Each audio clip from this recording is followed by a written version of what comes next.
আসসালামু আলাইকুম। আশা করি আমাদের দর্শকরা আপনারা সবাই ভালো আছেন। কেমন লাগলো বিয়ের আগের পর্বটা? ভালো লেগেছে? আবারও ওই ভিডিওটাকে আজ কন্টিনিউ করতে চলেছি। শুরু করা যাক। সর্বপ্রথম মেয়ে দেখতে যাচ্ছি। ছেলে নিজের বোনাই ভাইদেরকে নিয়ে দেখতে যাচ্ছে ছেলে মেয়েটাকে। তো সর্বপ্রথম প্রশ্ন আমার এইটা, এমন কি দেখতে যাওয়া চলবে মেয়েকে সবের সামনে এনে যে দেখাতেই হবে? না, দেখো, আল্লাহ রসুল যেটা বলেছে আবু দাউদ 2082 নম্বর হাদিসে, তোমাদের কেউ যখন কোনো নারীকে বিবাহ করে তখন যদি তার যেই জিনিসগুলো দেখার প্রয়োজন, হুম, ফেস বলো, হাঁটাচলা করতে পারছে কিনা, কথা হুম, বলতে পারছে কিনা, হুম, ঠিক করে দেখে, তোমার যেগুলো দরকার, যে মেয়ের মধ্যে এগুলো থাকা দরকার হুম, কম্পালসারি, হুম, সেগুলো তুমি যাচাই বাছাই করে নাও। হুম, দ্বিতীয় হাদিসের মধ্যে বলছে, এক সাহাবা যখন আল্লাহ রসুলকে বলে যে হে আল্লাহ রসুল, আমি অমুক একটা মহিলাকে বিয়ে করবো, আল্লাহ হুম, রসুল তখন বলে তুমি কি তাকে দেখেছো? বলে না। বলে তুমি তাহলে তাকে প্রথমে আগে দেখে এসো। হুম, অনেক ছেলে আছে আমি দেখবো না, ও হুম, আমার বাড়ি থেকে যা দেখেছে ঠিক আছে। হুম, আর বিয়ের পরে তুমি যে জুলুমটা মেয়ের উপরে করবে, তখন তো ঘরের লোককে বলবে যে আমাকে যা দিয়েছো আমি তাকে বিয়ে কেন? হুম, বিয়ে তুমি করছো, রেসপন্সিবিলিটি তোমার। তুমি কোনোদিন গিয়ে বলতে পারবে না ফিউচারে আব্বার দোষ মার দোষ হুম, না। হুম, তারপরে আল্লাহ রসুল সাল্লাল্লাহু আলাইহি ওয়াসাল্লাম বলছেন, কোনো ব্যক্তি যেন তার ভাইয়ের প্রস্তাবের উপরে প্রস্তাব না পাঠায়। আমাদের সমাজের মধ্যে এটাও দেখা যায় যে কেউ বিয়ের কাজ পাঠিয়েছে, তার উপরে তাকে আবার অন্যজনের কাজ পাঠিয়ে দিচ্ছে।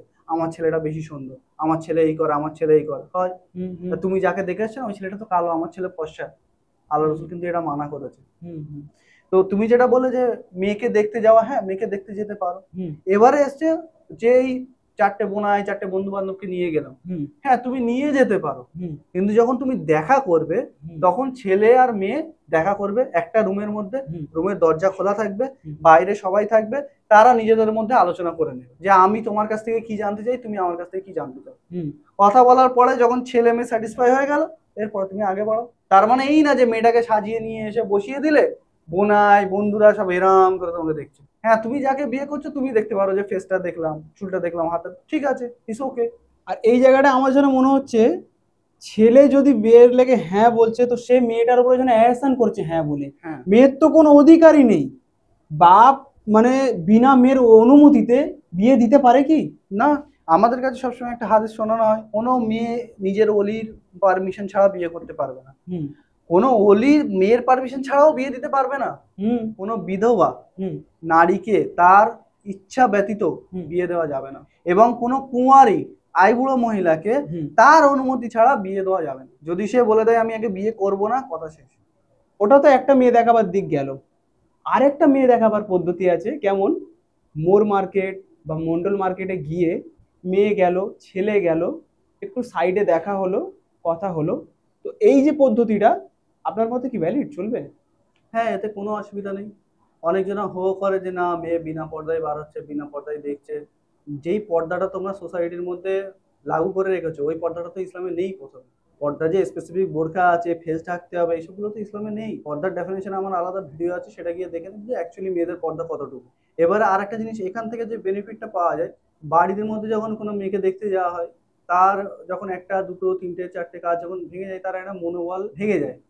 তার যে কনফিডেন্স সেটা লুজ করে ফেলে সে। তার উপরে বাড়ির লোকেরা দেখে যে এই মেয়েটার বিয়ে হচ্ছে না, এত কাজ দেখে কেটে যাচ্ছে। তো আমার প্রথমে সব থেকে বেটার যেটা, আমার ছেলের মধ্যে আমার মেয়ের মধ্যে যেই কমিগুলো আছে, সমাজে যেগুলো কমি মনে করে, কারো যদি চোখের প্রবলেম থাকে চোখ, কারো যদি পায়ের হাঁটার প্রবলেম থাকে, হাতের প্রবলেম থাকে, যে কোনো যেটা বড় একটা প্রবলেম, যেটার জন্য পরে গিয়ে গন্ডগোল হতে পারে, সেটা হাইলাইট করে দিলাম যে দেখো ভাই, আমার মেয়ের মধ্যে আমার ছেলের মধ্যে এই প্রবলেমটা আছে। বলে দিয়ে এবারে তুমি আসবে বা দেখবে, আউটসাইডে কোনো দেখে নাও। দেখার পরে যদি পছন্দ চলে গেল, তাহলে তুমি এবারে ঘরে এসো, এসে ভালোভাবে দেখে চলে যাও। তাহলে কি একদম, হবে, একদম, কোনো যখন কোনো নিরেশ মেয়েকে ঘরে দেখতে যাচ্ছে, চারটে পাঁচটা ছটা দেখেই যাচ্ছে, একটা অনেক ওয়ার্ড ব্যাপার হয়ে যায় একটা মেয়ের একদম। জন্য। তার সেলফ বহুত রেসপেক্ট যেটা হয়, চোট সেলফ হয়। কনফিডেন্স, সেটা সেটাও চলে। একদম কমে যায়। মানে সে ইন ফিউচার গিয়ে সে ছেলের সামনে দাঁড়াতে একটা আনকমফোর্টেবল ফিল করে। যে আমার মধ্যে তো খুঁত আছেই, আমার মতো আমাকে আমার একসেপ্ট করবে কি? এক্সপেক্ট করবে কি? ঠিক, তো ঠিক। জেনুইন যেমন আমি তেমন আমাকে প্রেজেন্ট করে দিলাম। সেটা যদি সে যদি বলে যে না, আমি বাইরে কোথাও দেখবো না, আমি ফটো দেখলেই যথেষ্ট। ফটো বিনা ফিল্টারওয়ালা ফটো তুমি দিয়ে দাও যে হ্যাঁ আমাকে এইটাই দেখতে থাকো। যাক। তুমি সেই সিচুয়েশনটা ক্রিয়েটই কেন করছো? যখন কেউ বলছে যে বিয়ে করবে না, সে আগে থেকে করবে না, সে ডিসাইড করে নিক যে না আমার এই মেয়েটা চলবে না। হুম। খামাখা তাকে একটা মনে করো এমন সিচুয়েশনে নিয়ে আসা ছেলেটাকে, যে এসে সেও আবার মেয়েটাকে পছন্দ গেল না, সে মুখের উপরে না বলতে হলো। মুখের উপর না বলতে কি দরকার? ঠিক কথা। তারপরে এই যে খরচাটা করা, কোনো খরচাটা প্রয়োজনই করা, নেই। তাহলে স্পেশাল একটা লোক যাচ্ছে, তার তো একটা বড় খরচা আছে। বড় খরচা, একটা নর্মাল পরিবার যারা খাটে খায় তাদের লেগে 3 থেকে 4 হাজার টাকা হাপ্তায় একটা খরচা হওয়া মানে বিশাল বিশাল ব্যাপার। ব্যাপার। এটাও পুরোপুরি আর সেই জায়গায় তুমি তোমার বাপের সঙ্গে চলে গেলে, তুমি তোমার বাপের সঙ্গে ভাইয়ের সঙ্গে চলে গেলে, ওর কোথাও গিয়ে মার্কেটিং করলে, ছেলেও মার্কেটিং করলো, তুমিও মার্কেটিং করলে, দেখে নিল, কথা শেষ। খুব ভালো হলো, খুব ভালো হলো। একদম। কাজ প্রথম হলো তো আলহামদুলিল্লাহ, না হলো তো না কেউ হলো, জানলো না। জানলোই না, হয়ে গেল। ঠিক ঠিক, বুঝতে পারলে? হ্যাঁ বুঝতে পারলাম। তো এতে কোনো অসুবিধা নেই। বাকি মৌলী সাহেবরা যারা ফতুয়া দিচ্ছে এদের কথা বাদ দাও, এরা দিনের সাথে এদের লেনাদেনা কতটা আছে বলো না। এরা যে জজবাতি একটা দিন নিজেদের মধ্যে আইডিওলজি বানিয়ে নিয়েছে, সেটাকে নিয়েই এরা মানে ভাবছে যে এটাই ইসলাম, ওটাই সবার উপরে লাগু করছে। অ্যাকচুয়ালি এরকম না। এমন প্রেজেন্ট করে না যে মন থেকে মানার ইচ্ছা যাবে, পুরো চেপিয়ে দেয় যাতে ছেড়ে লোক চলে যায়। ছেড়ে লোক চলে যায়, অ্যাকচুয়ালি কিন্তু এরকম কোনো ব্যাপার নেই। বুঝতে পারলে? হ্যাঁ বুঝতে পারলাম। আর পর্দার ব্যাপারটা আমি বলবো যে পর্দাটা, আমার ভিডিওটা একবার দেখে নেবে যে পর্দা অ্যাকচুয়ালি কতটা ঠিক আছে, ম্যান্ডেটরি, যেটা তোমাকে করতেই হবে। ঠিক আছে? ঠিক আছে। আরেকটা জিনিস আমি মনে করি যেটা খুবই ইম্পর্টেন্ট পয়েন্ট, ঘর ছেড়ে, বাপ মাকে ছেড়ে, নিজের সব সিকিউরিটি ছেড়ে মেয়ে কিন্তু যাচ্ছে ছেলের ঘরে, তার ততটাই কি তার থেকে বেশি অধিকার সে দেখে নিক যে কার ঘরে সে যাচ্ছে নিজের বাপ মাকে ছেড়ে। মেয়েটাকেও ততটাই তার থেকে বেশি জানতে দেওয়া উচিত যে কার সাথে সে নিজের পুরো লাইফ কাটাতে চলেছে। অবভিয়াসলি তুমি এই যে কথাটা বললে, আল্লাহ রসুলের কাছে একজন আসে, সে এসে বলে, হে আল্লাহ রসুল, আমার আব্বা আমাকে এমন একটা ছেলের সঙ্গে বিয়ে দিয়েছে, আমি তাকে পছন্দ করি না। আল্লাহ রসুল সেই বিবাহটা বাতিল করে দিল। আজ তো মহিলাদের রাইটস বলে কোনো জিনিস নেই। তাহলে বাবু আমি দেখে নিয়েছি, সব ঠিক আছে, হ্যাঁ হ্যাঁ হ্যাঁ, তুমি সেখানে গিয়ে থাকবে, কথা তো ওইটাই। সংসার তুমি করবে।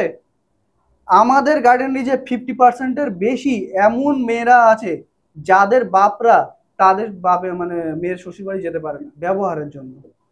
শ্বশুর বাড়ি থেকে মেয়েকে যখন বিয়ে করে নিয়ে চলে গেল, ছেলের বাপ মারা মনে করে আমি একটা চাকর কিনে এনেছি। এইটাই তো যে অ্যাটিটিউড, চিন্তা করো, অহংকার। হ্যাঁ, আমার ছেলের বউ। কথাটা বলি। আজকে এই পর্যন্তই থাক, এর পরের ভিডিও নেক্সট পার্টেতে।